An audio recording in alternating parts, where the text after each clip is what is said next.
आज सकाळी सकाळी खूप साऱ्या कामांची गडबड होती, कारण शिवान्याच्या स्कूलमध्ये दिंडीचा कार्यक्रम असल्यामुळे तिला स्कूलमध्ये बोलावलेलं होतं.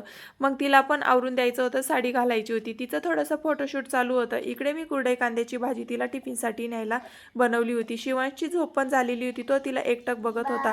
तो काय विचार करत होता काय माहिती, कारण त्याला वाटत असेल हिने हे काय घातलेलं आहे. मग त्याचे पण थोडे फोटो काढून घेतले, थोडे व्हिडिओ काढले आणि मग त्याला पण खायला बनवायचं होतं. मग इकडे मी त्याच्यासाठी नाचणी सत्व बनवलं होतं. त्याने ते खाऊन घेतलं आणि त्यानंतर मग थोडा वेळ त्याला खेळायला नादी लावलं. मग राहिलेली कामे आटपूपर्यंत आहे ना, शिवांशला इकडे गॅलरीमध्ये चिमण्या दिसल्या होत्या. 2-3 चिमण्या आल्या होत्या आणि त्या दाणे खात होत्या. खूप छान.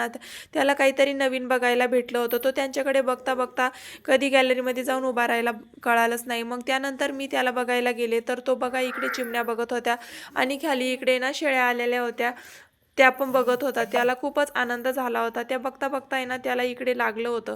तो मग रडायला लागला होता. त्याला बघायला आले तोपर्यंत इकडे दूध पण उतू गेलेलं होतं. मग काय ते तसंच ठेवलं आणि त्याच्या झोपेची तयारी करायची होती म्हणून इकडे पाणी सोडून घेतलं आणि त्याला मग अंघोळीला नेलं. अंघोळ घातली आणि त्याला झोपी लावलं. त्यानंतर म्हटलं उद्या एकादशी आहे तर काहीतरी गोड पदार्थ बनवू, म्हणून ही पिठी साखर बनवली होती. त्यानंतर थोड्याशा शेंगा पण फोडून घेतल्या. चला भेटू नंतर, बाय.